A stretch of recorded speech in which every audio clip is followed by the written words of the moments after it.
Faltam 17 dias para terminar e eu já estou ficando com saudade. É uma correria estar aqui, mas você sabe que é bom? Muito bom. Então, estou aqui nesse ativismo delicado por uma estética da vida viva. Hoje, para o 23º dia do Quaresma Detox Almanac. E nós estamos aqui juntos para fazer esse exercício e essa experimentação de ascese como cuidado de si. Para quê, gente? Para a manutenção da integralidade do ser.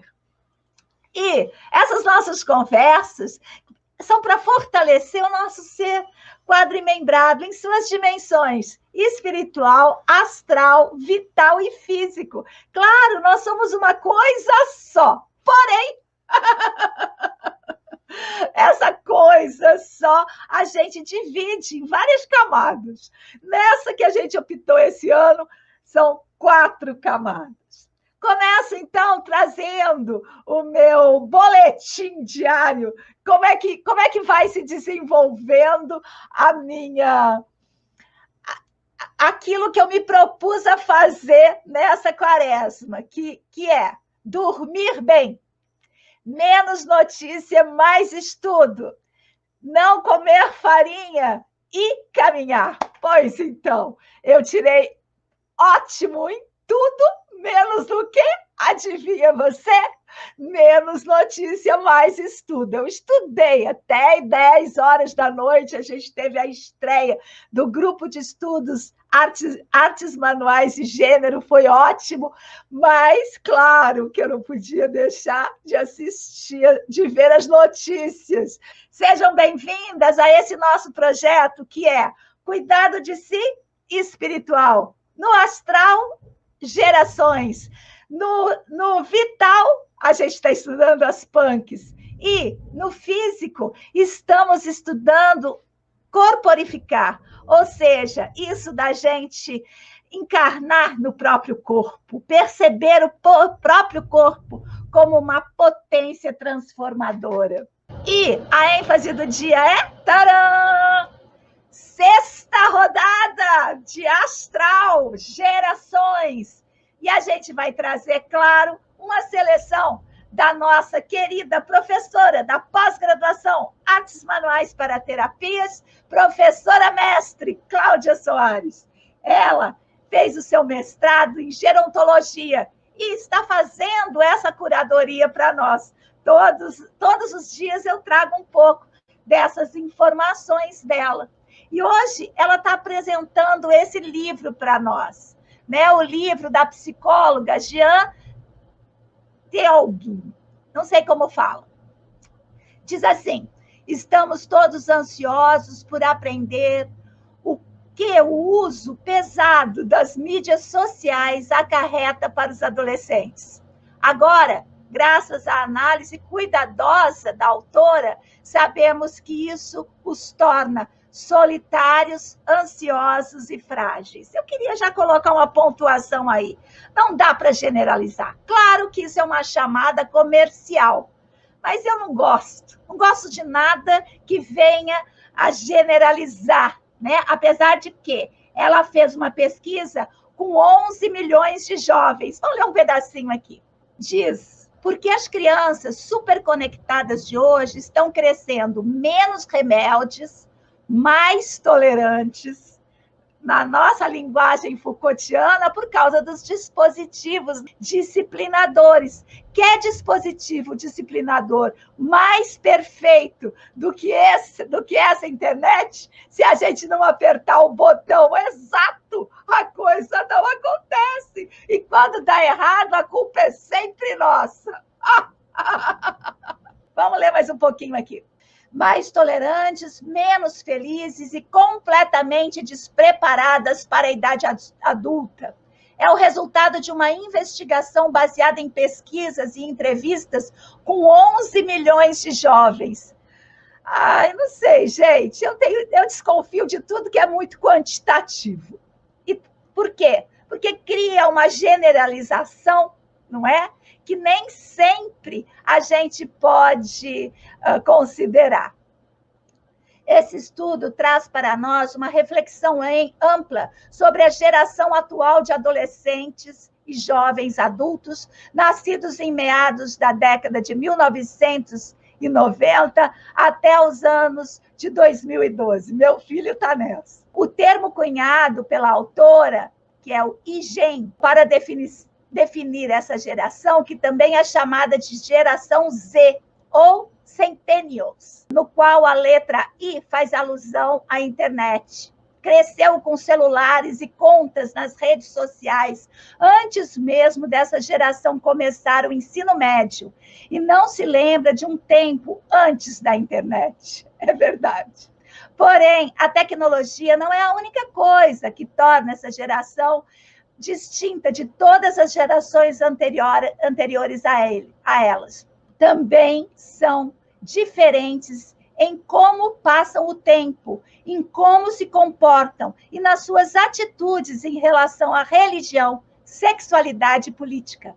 Eles se socializam de maneira completamente nova, rejeitam os tabus sociais e querem coisas diferentes nas suas vidas e carreiras. Bem, é um estudo importante, mas a gente sempre tem de desconfiar das generalizações. A generalização, ela serve, digamos assim, para nos apontar um caminho, mas a gente tem que pegar os dados e pensar em cada pessoa, na sua relação com esses dados, singularizar as informações. E aí a nossa querida Cláudia traz algumas reflexões sobre a relação entre as gerações por um autor que a gente já esteve com ele aqui, que é o José Carlos Ferrigno, especialista em relações intergeracionais e autor de livros sobre o tema. E ele vai dizer, as relações, deixa eu aumentar aqui, as relações entre avós e netos tendem a ser menos conflituosas do que as relações entre pais e filhos. A obrigação de educar, traduzida no dia a dia pela imposição de interdições aos desejos da criança e do adolescente, tendem a provocar conflito com os adultos responsáveis, geralmente os pais. Eu não gosto de falar pais, fazer esse coletivo no masculino. Eu prefiro falar os cuidadores, sei lá. A gente tem que encontrar outro termo para isso, em dizer não a certos comportamentos. Ao contrário, avós e netos tendem a se relacionar de modos mais amistoso e até solidário, e até a se unir em frente às imposições da geração intermediária. Isso acontece demais. Hoje, os idosos jovens, olha que interessante, ou seja, aqueles que se encontram na faixa dos 60 e 80 anos de idade, eu sou uma idosa jovem. Além de mais saudáveis, têm muitas opções de participação da vida social. O mesmo não acontece com os chamados velhos,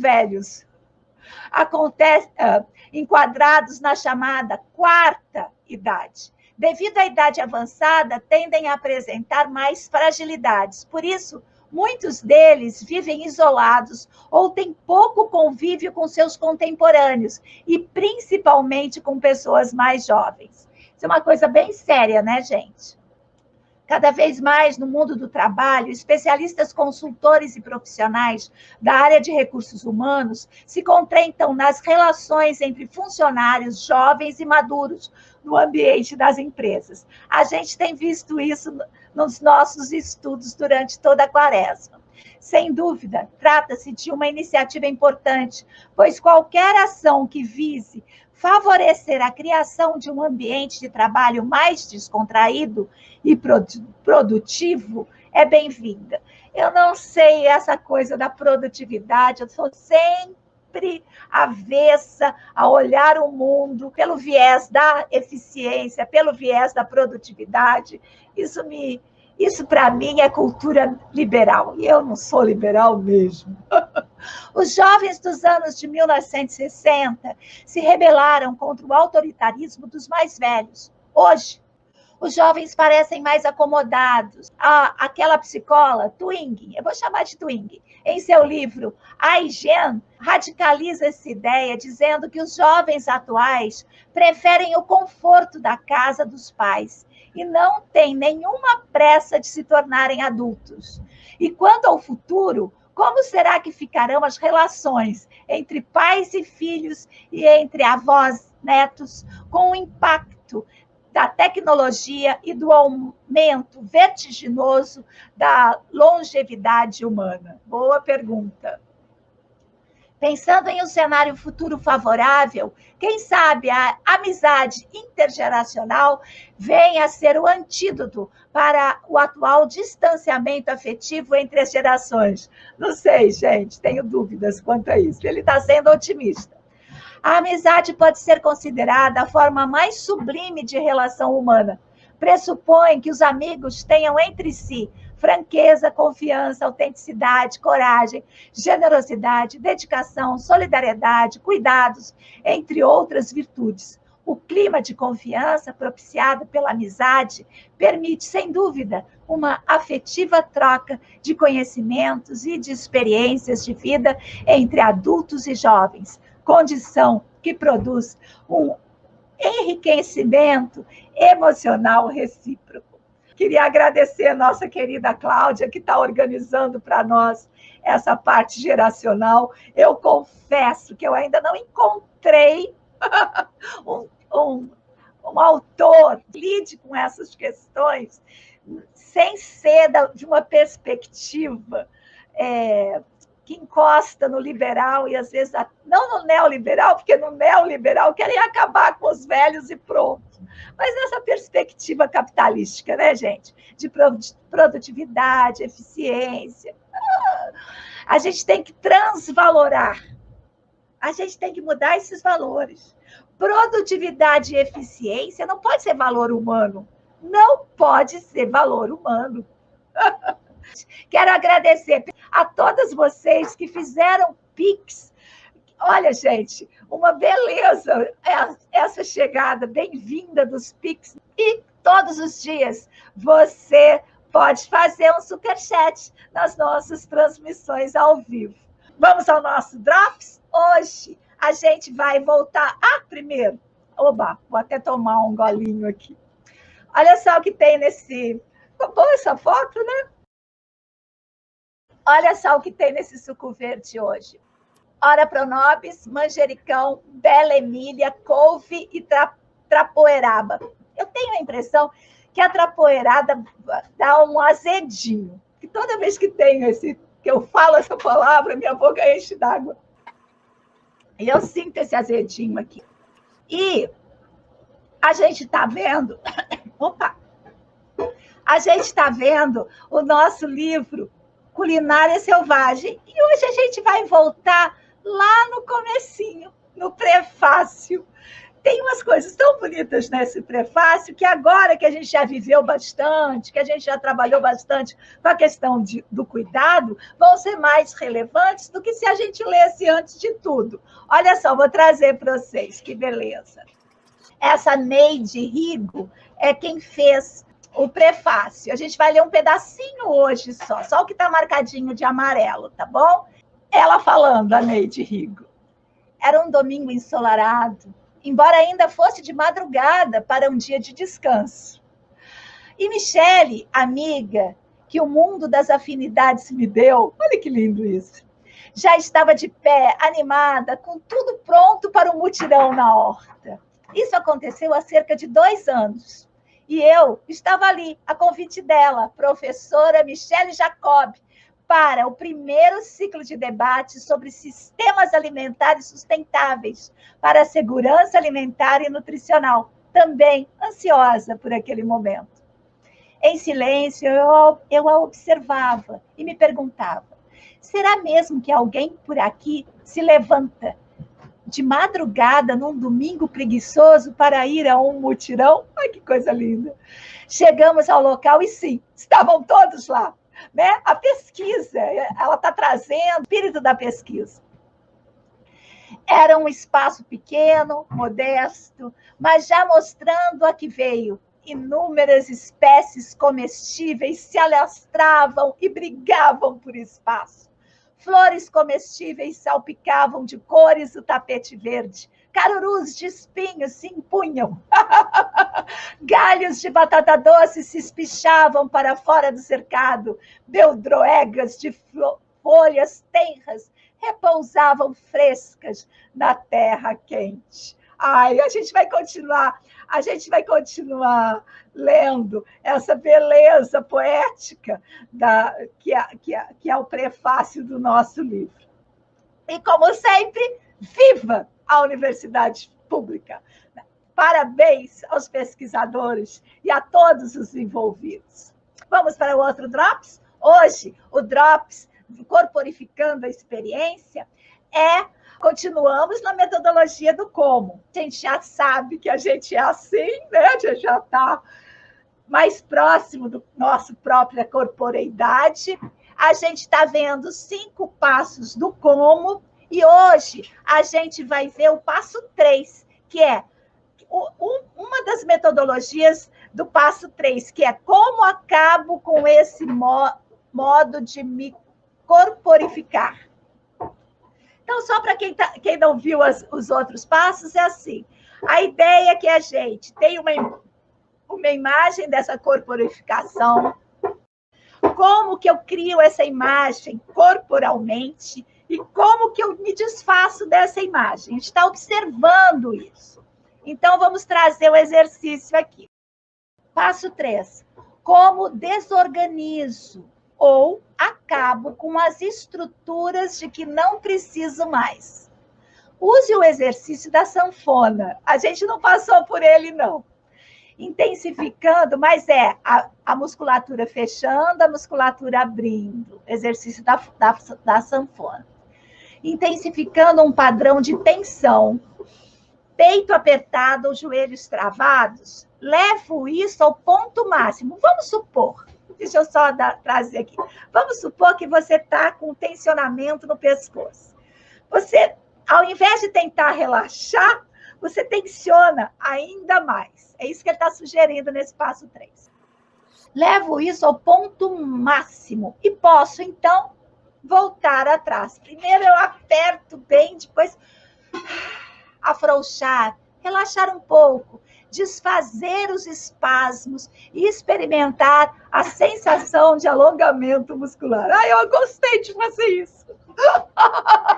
Esse processo acaba com o espasmo organizado.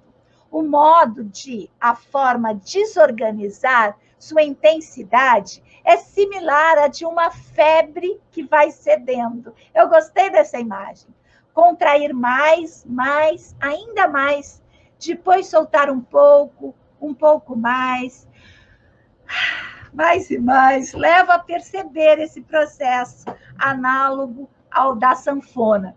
Tensionar, soltar mais, dando forma, mais forma, menos forma. Bonito, né, gente? Eu gosto dos exercícios dele. Vamos ao cuidado de si? A gente está cuidando da renúncia de si. Eita, assuntinho custoso. Aqui na hermenêutica do sujeito, né? A gente está lendo essa página, deixa eu aumentar aqui um tantão, a gente está lendo por aqui, e hoje a gente vai ler mais um pedacinho. A questão da renúncia, que a gente já viu ontem mesmo, que essa questão da renúncia, ela foi usada como um aparelho de apequenamento da alma, pelos estratos de poder saber. Vamos ler um pouquinho aqui. A gente já leu essa parte que está grifada em azul, e aí a gente vai ler esse pedaço assim. E é possível que nesses tantos empenhos para reconstituir uma ética do eu, porque a gente está falando assim, como é que a gente descola desses aparelhos repressivos instituídos pelo Estado e pela Igreja para descobrir uma nova ética do eu, um eu desaparelhado desses lugares. Então, ela fala assim, ele, né, Foucault, e é possível que nesses tantos empenhos para reconstituir uma ética do eu, nessa série de esforços mais ou menos estanques, fixados em si mesmo, nesse movimento que hoje nos leva, ao mesmo tempo, a nos referir incessantemente a esta ética do eu, sem, contudo, jamais fornecer-lhe qualquer conteúdo, é possível suspeitar que haja uma certa impossibilidade de constituir hoje uma ética do eu, quando talvez seja uma tarefa urgente, fundamental, politicamente indispensável, se for verdade que, afinal, há um outro ponto, primeiro e último, da resistência ao poder político, senão na relação de si para consigo. Acho essa última parte muito importante. A gente tem uma necessidade imensa de trabalhar essa ética do eu, ao mesmo tempo o aparelhamento, e aqui ele está apostando que o único jeito da gente resistir a esse estado de coisas é nessa relação de si consigo mesmo. Acho isso demais. É por isso que a gente está aqui. É para isso, não é para mais nada além disso que a gente está aqui. Para dar conta de resistir. Se a gente vai. Muito bem. Beijo, gente!